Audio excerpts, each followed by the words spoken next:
Innal hamdalillah nahmaduhu wa nasta'inuhu wa nastaghfiruhu wa na'udzu billahi min shururi anfusina wa sayyiati a'malina. May yahdihillahu fala mudilla lahu wa may yudlil fala hadiya lahu. Asyhadu an la ilaha illallah wahdahu la syarika lahu wa asyhadu anna Muhammadan abduhu wa rasuluh. Ya ayyuhalladzina amanu taqullaha haqqa tuqatih ولا تموتن إلا وأنتم مسلمون يا أيها الناس اتقوا ربكم الذي خلقكم من نفس واحدة وخلق منها زوجها وبث منهما رجالا كثيرا ونساء واتقوا الله الذي تساءلون به والأرحام إن الله كان عليكم رقيبا يا أيها الذين آمنوا اتقوا الله وقولوا قولا سديدا يصلح لكم أعمالكم ويغفر لكم ذنوبكم ومن يطع الله ورسوله فقد فاز فوزا عظيما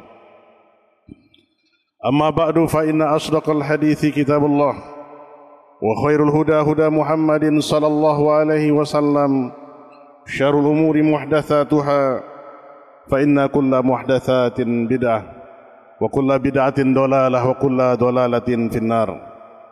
معاشر الإخوة, Bapak-bapak, saudara-saudara kaum muslimin sedang jamaah Jumat rahimani wa rahimakumullahu jami'an.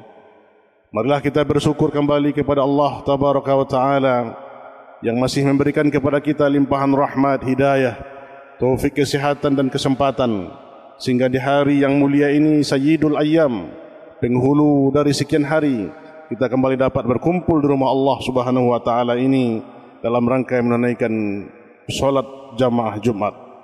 Salawat dan salam tercurahkan senantiasa kepada Nabi besar kita Muhammad sallallahu alaihi wasallam yang telah menghantarkan kepada kita dua pegangan hidup.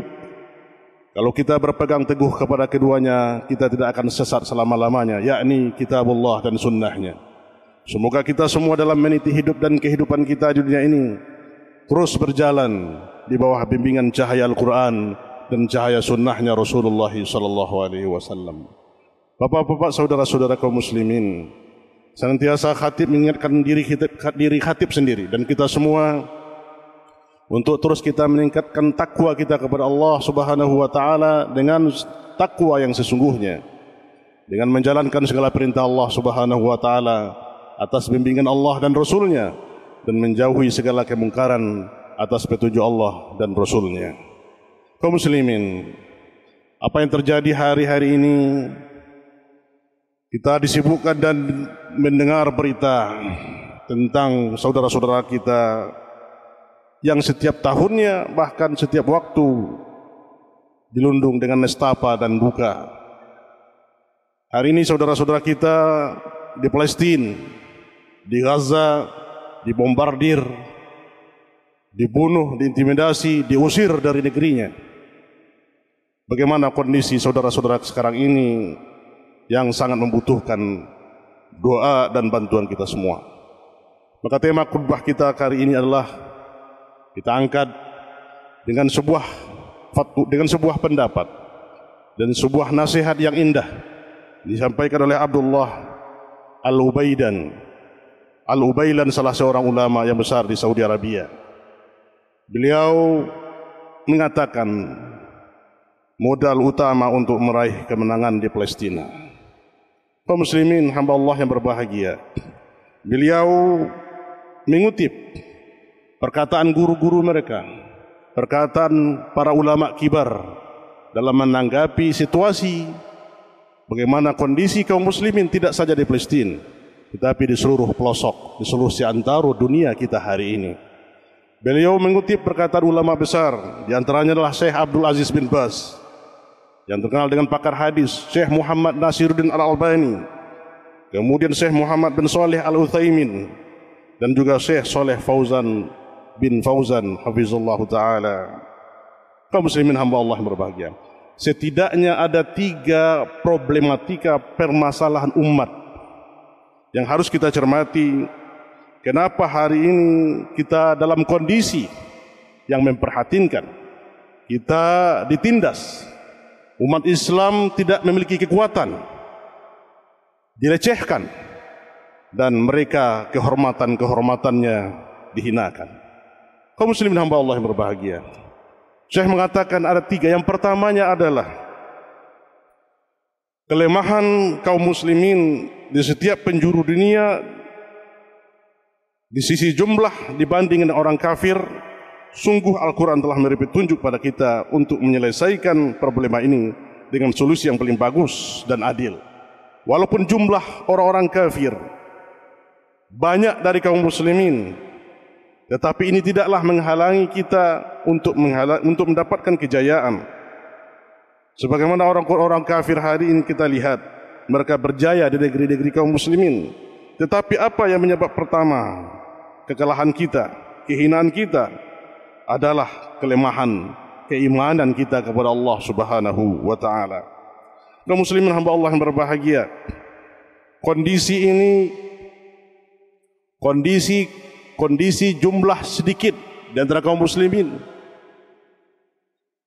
yang mereka itu memiliki keimanan yang kuat tidak mampu dikalahkan orang-orang kafir ketika itu, di mana diabadikan oleh Allah Subhanahu wa taala ketika Allah mengatakan izja'ukum min fawqikum wa min asfala minkum wa izzaghatil absaru wa balagatil qulubul hanajir wa tazunnuna billahi zununa hunalika butuliyal mu'minuna wa zulzilu zilzalan syadida.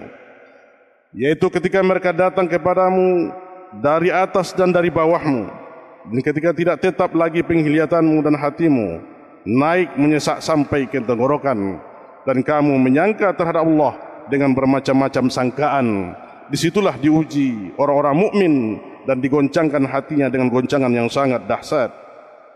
Kaum muslimin hamba Allah yang berbahagia, lihatlah kondisi perang ketika kaum muslimin dikepung oleh orang-orang kafir dalam perang Ahzab, yang mereka semua orang-orang kafir bersatu padu untuk menghancurkan. Tidak ada lagi strategi apapun yang bisa mengalahkan kekuatan orang-orang kafir ketika itu. Tetapi karena keimanan yang kuat di dada kaum muslimin, dan Allah berikan pujian kepada mereka. Walamma ra'al mu'minuna al-ahzab qalu hadza ma wa'adana Allah wa rasuluhu wa sadaqallahu wa rasuluhu wa ma zadahum illa imanan wa taslima. Dan tatkala orang-orang mukmin melihat golongan-golongan yang bersekutu itu, mereka berkata, inilah yang dijanjikan Allah dan Rasulnya kepada kita, dan benarlah Allah dan Rasulnya, dan yang demikian itu tidaklah menambah kepada mereka kecuali iman dan ketundukan. Kaum muslimin sedang jamaah Jumat yang berbahagia, jadi dengan keimanan yang sempurna dan ketundukan yang sebenar-benarnya kepada Allah, juga kuat dalam tawakal, itulah yang akan menyebabkan problematika kita ini teratasi. Kaum muslimin hamba Allah yang berbahagia, Allah Subhanahu wa taala telah menegaskan bagaimana hasil dan penyembuhan, yaitu karena adanya keimanan yang kokoh dari penyakit ini. Allah abadikan, wa raddallahu alladhina kafaru bighaidihim lamma yanalu khairan wa kafallahu almu'minina alqital wa kana Allahu qawiyyan aziza wa anzala alladhina dhaharuhum min ahli alkitabi min sayasihim wa qadhafa fi qulubihim ar-ru'ba fariqan taqtuluna wa ta'siruna fariqa wa awrathakum ardahum wa diyarahum wa amwalahum wa ardan lam tata'uha wa kana Allahu ala kulli syai'in qadira. Dan Allah menghalau orang-orang yang kafir itu yang keadaan mereka penuh kejengkelan, mereka tidak memperoleh keuntungan apapun, dan Allah menghindarkan orang-orang mukmin dari peperangan, dan Allah Maha Kuat lagi Maha Perkasa, dan Dia menurunkan orang yang ahli kitab Bani Quraisyah yang membantu golongan-golongan yang bersekutu dari benteng-benteng mereka, dan Dia memasukkan rasa takut ke dalam hati mereka. Sebagian mereka kamu bunuh dan sebagian lagi kamu tawan, dan Dia mewariskan kepada kamu tanah-tanah, rumah-rumah dan harta benda mereka, dan begitu pula tanah yang belum kamu injak, dan adalah Allah Maha Kuasa terhadap segala sesuatu. Kaum muslimin hamba Allah yang berbahagia, ini dalam surah Al-Ahzab ayat 25 dan 27. Begitulah pertolongan Allah Subhanahu wa taala terhadap musuh-musuh kaum muslimin. Mereka tidak menyangka bahwa yang menolong mereka adalah para tentara, yaitu balat bantuan Allah yang turun dari langit bahkan angin topan pun membantu kaum muslimin. Di mana Allah Subhanahu wa taala abadikan dalam firman-Nya, ya ayyuhalladzina amanu udhkuru ni'matallahi 'alaikum iz ja'atkum junudan fa arsalna 'alaihim riha wa junudan lam tarauha wa kana Allahu bima ta'maluna basira. Hai orang-orang yang beriman, ingatlah akan nikmat Allah yang telah dikaruniakan kepadamu ketika datang kepadamu tentara-tentara, lalu kami kirimkan kepada mereka angin topan dan tentara yang tidak dapat kamu melihatnya, dan adalah Allah Maha melihat akan apa yang kamu kerjakan. Begitulah Allah Ta'ala mengetahui keikhlasan yang sempurna dari orang-orang yang melakukan bai'atul ridwan. Dalam peristiwa bai'atul ridwan juga Allah Subhanahu wa taala abadikan tentang keikhlasan hati kaum muslimin membaiat Rasulullah sallallahu alaihi wasallam. Laqad radiyallahu 'anil mu'minina idh yubayyi'unaka tahta syajarah fa'alima ma fi qulubihim. Sesungguhnya Allah taala telah ridho terhadap orang-orang mukmin ketika mereka berjanji serta kepadamu, setia kepadamu di bawah pohon, maka Allah mengetahui apa yang ada dalam hati mereka. Kaum muslimin, apa yang dimaksud fi qulubihim? Dalam hati mereka ini yang dimaksud adalah yang ada dalam hati mereka itu adalah keimanan dan keikhlasan. Karena keimanan dan keikhlasan inilah menghasilkan buah, menghasilkan athamarat, sebagaimana Allah Subhanahu wa taala katakan, wa ukhra lam taqdiru 'alaiha qad ahatallahu biha wa kana Allahu ala kulli syai'in qadira. Dan telah menjanjikan pula kemenangan-kemenangan yang lain atas negeri-negeri yang kamu belum dapat menguasainya, yang sesungguhnya Allah telah menentukan, dan adalah Allah Maha Kuasa atas segala sesuatu. Kaum muslimin hamba Allah yang berbahagia, maka ikhlas yang murni kepada Allah dan kuatnya keimanan adalah sebab kaum muslimin yang lemah bisa mengalahkan kekuatan yang jauh lebih kuat. Maka jangan kita merasa hari ini kekuatan kaum muslimin yang mereka itu tidak memiliki senjata apa-apa, tapi harus kita tingkatkan adalah bagaimana kekuatan iman, keikhlasan kepada Allah Subhanahu wa taala harus ditingkatkan kembali kepada sanubari kaum muslimin, kepada hati-hati kaum muslimin, agar betul-betul mereka beriman kepada Allah dengan keikhlasan yang sesungguhnya. Karena telah diabadikan oleh Allah Subhanahu wa taala, kam min fi'atin qalilatin ghalabat fi'atan katsiratan biiznillah. Betapa banyak jumlah yang sedikit bisa mengalahkan jumlah yang banyak dengan berkat dari Allah, kekuatan dari Allah, dan Allah bersama orang-orang yang sabar. Kaum muslimin hamba Allah yang berbahagia, maka problema kita yang kedua adalah mengapa orang kafir bisa mengalahkan orang-orang beriman dengan membunuh, melukai, dan berbagai bentuk kerugian lainnya, padahal kita kaum muslimin berada di atas agama yang benar. Sedangkan mereka orang-orang kafir jelas-jelas berada dalam kerusakan, berada dalam kekafiran dan kebatilan. Kenapa mereka bisa mengalahkan kita kaum muslimin? Maka ini juga pernah dialami dan dialami oleh Rasulullah SAW dan para sahabatnya. Bagaimana peristiwa-peristiwa yang dialami oleh Rasulullah SAW dalam perang Uhud? Apa yang terjadi dalam perang Uhud setelah Rasulullah SAW dan para sahabatnya gilang gemilang memenangkan peperangan dalam perang yang pertama, itu perang Badar, sehingga kekalahan orang-orang kafir Quraisy. Tetapi dalam perang Uhud, kenapa mereka dikalahkan oleh orang-orang kafir, orang-orang kufar tersebut? Apa yang terjadi sebenarnya?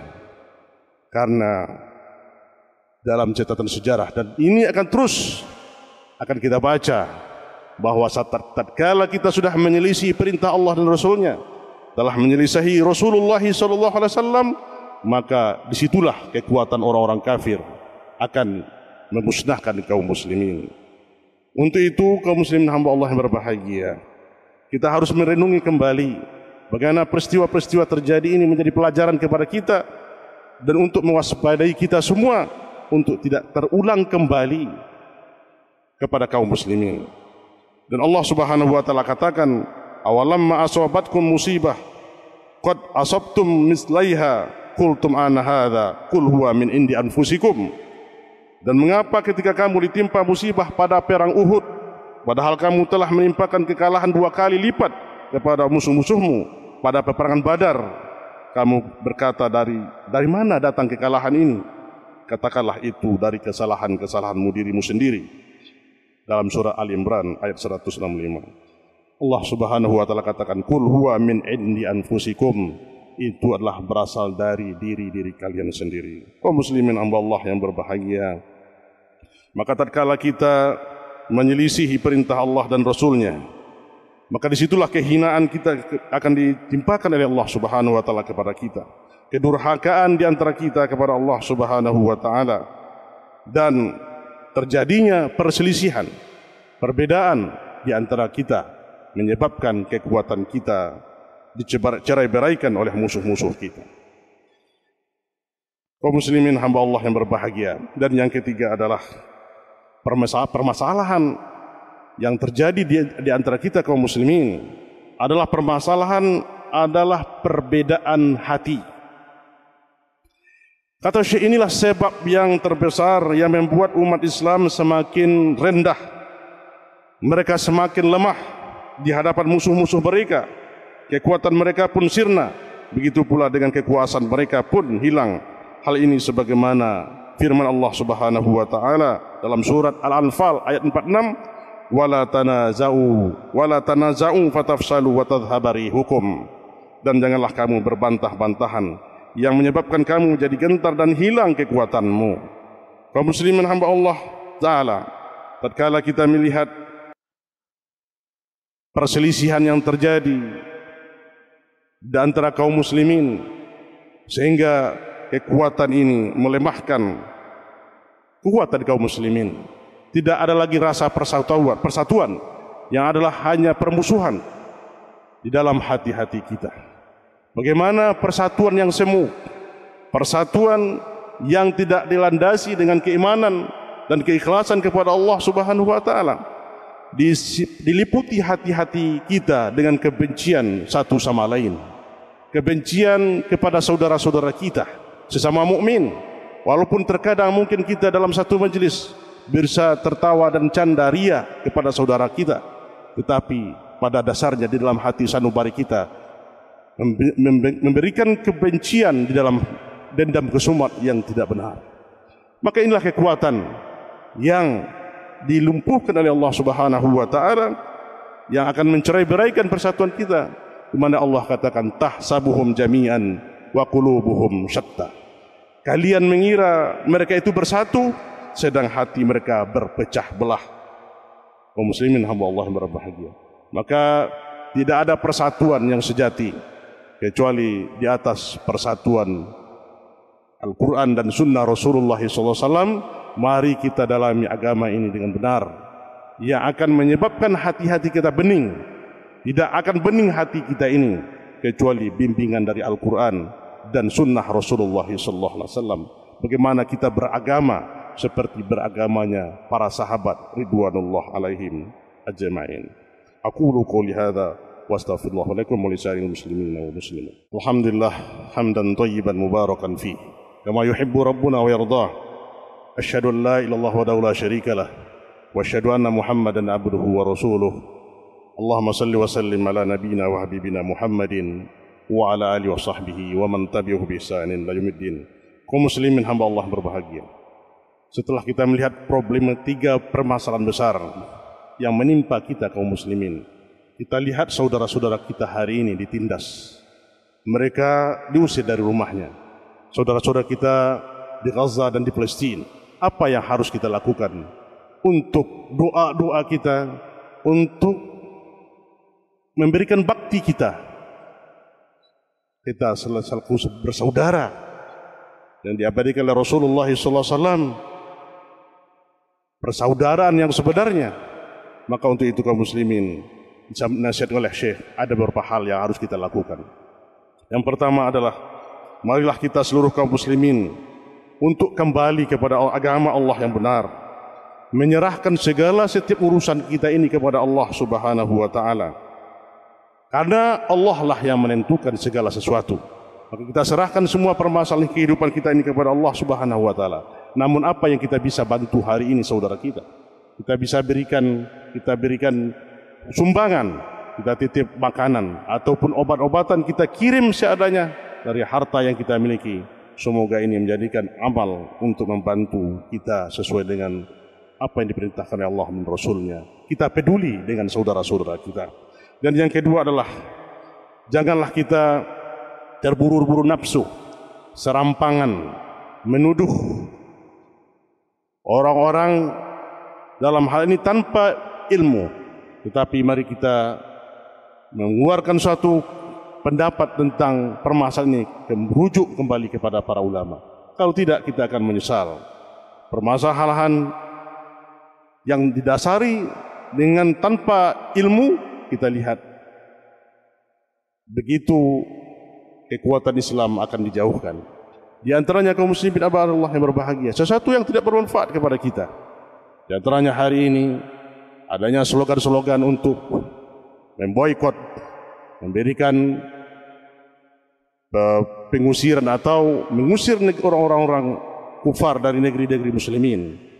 Itu pun tidak benarkan oleh kaum muslim, karena ada yang terikat dengan kaum negara-negara Islam, ada ikatan bilateral, ada perjanjian-perjanjian, maka ini harus kita kedepankan. Maka mana yang bersalah, ini yang kita berikan hukuman. Maka tidak boleh kita mengadakan hal-hal yang merusak kewibawaan kaum muslimin dengan penuh semangat tapi tanpa didasari dengan ilmu.